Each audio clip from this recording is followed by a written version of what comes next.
My cousins live in North Dakota, and I spent the winter break there.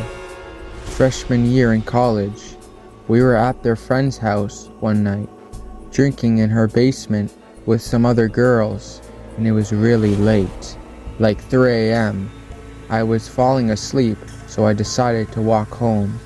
They live in a desolate area with lots of snow, and it gets really cold, especially at night. But the houses weren't too far apart, and when the moon is out, it seems light out. The path we always take is straight behind the house, through some wooded areas, then more open land, and as I was shoveling home, through the snow with my head down, I look up and to the left, my 10 o'clock, and probably like 75 yards away is another figure walking in the opposite direction.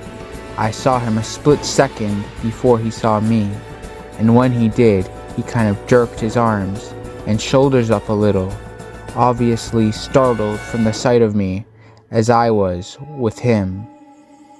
I laughed out loud for some reason, just from the shock or something, and gave him a little wave like, "Oh, you startled me, haha, sorry," kind of thing.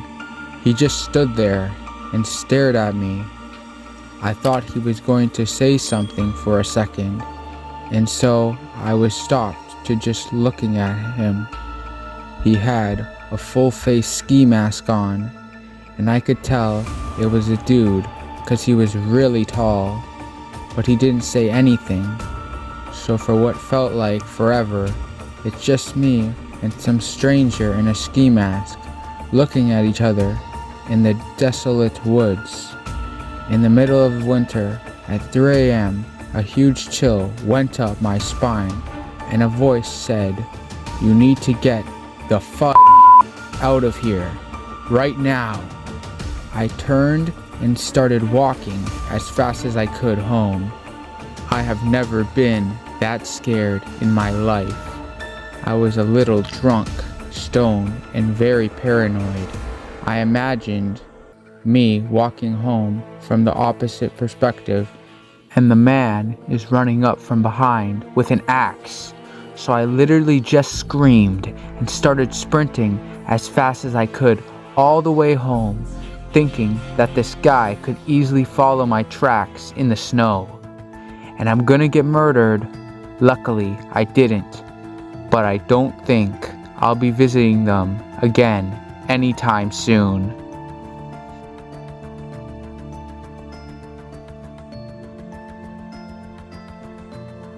I'm not sure it counts as another human being because we didn't positively identify anyone, but a few years ago, my friend and I were staying in a small cabin my dad had on a remote piece of land in the Idaho wilderness. The nearest town was probably 50 miles away, and the nearest active road that wasn't an old logging road was about 2 miles from the cabin.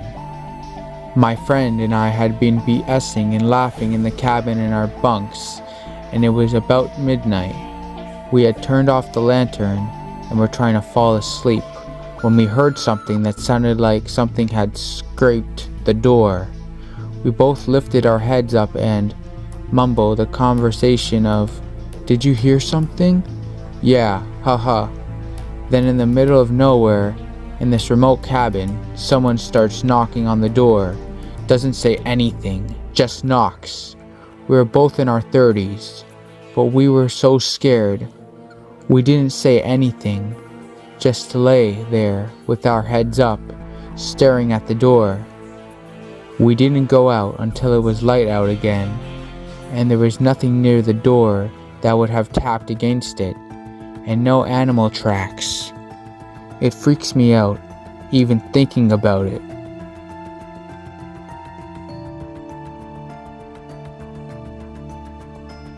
I camped in Northern California with a couple of friends for 3 months straight in 2012. We're talking way out in the wilderness. The whole trip was a great success until we were heading south again. We set up camp a few miles outside of a tiny town as it was getting dark.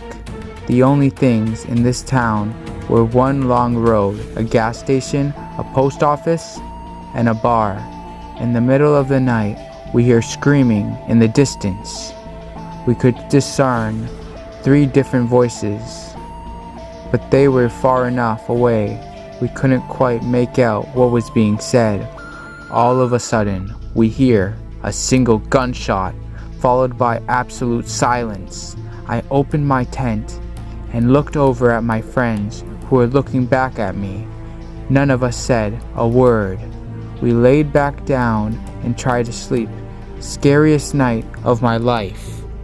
A lot of people wonder if we reported this to police. What police? You need to understand that in this area, one sheriff patrols 3 counties. That's it. This area of Cali is what Sons of Anarchy was based on. I know that was TV and was dramatized, but there is some truth to what goes on in these areas. It is in your best interest to put your head down and mind your own damn business, unless you want to be next. We were kids with no resources, backpacks, and tents, hitchhiking through the NW. It would have been so easy to make us disappear next.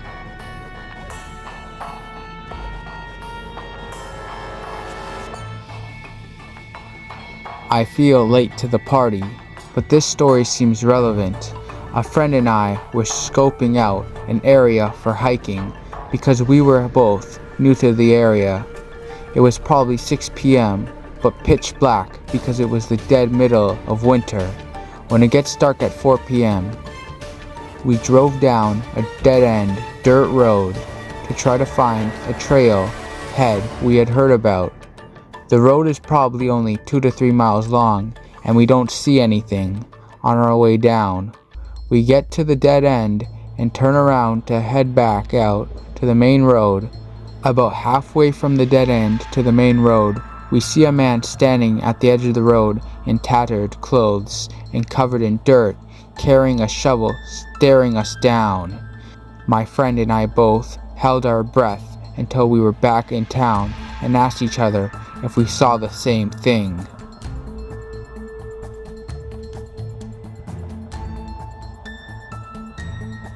Mapping all livable structures for the census once. We had to take every road, open or closed, every trail that looked like it was possible to find a structure near, in the backwoods of Tennessee. I was training a crew, so I would go one day with each person. Found a lot of cool stuff, abandoned schools from the 1900s, some weird permanent campsites, all that. Once we were about 4 miles into the woods on foot and stumbled onto a shack that had a moonshine still cooking with a coat hanging on a tree. Shotgun leaned against it. The girl I was training was all, "Isn't this exciting?" STFU, Casey.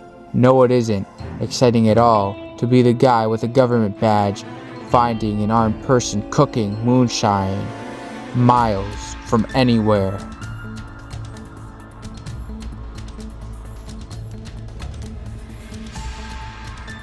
In college, I lived near the edge of the city, and there was this road nearby that winded through some forest before opening up to some farms.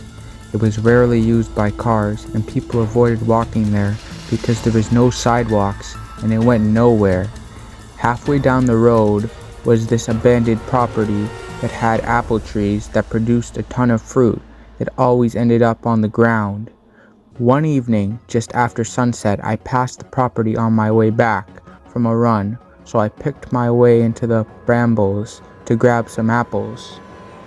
After I got a couple, I circled back around some bushes to head home, and right in the path was this middle-aged man creeping towards me with his hands spread like he was hunting something, and I lost it.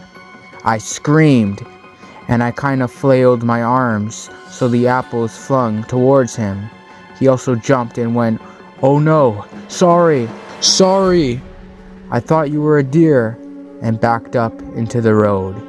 He was super embarrassed and apologetic, and I was way too happy to not be getting murdered to get mad. But holy crap, I thought I was going to have a heart attack.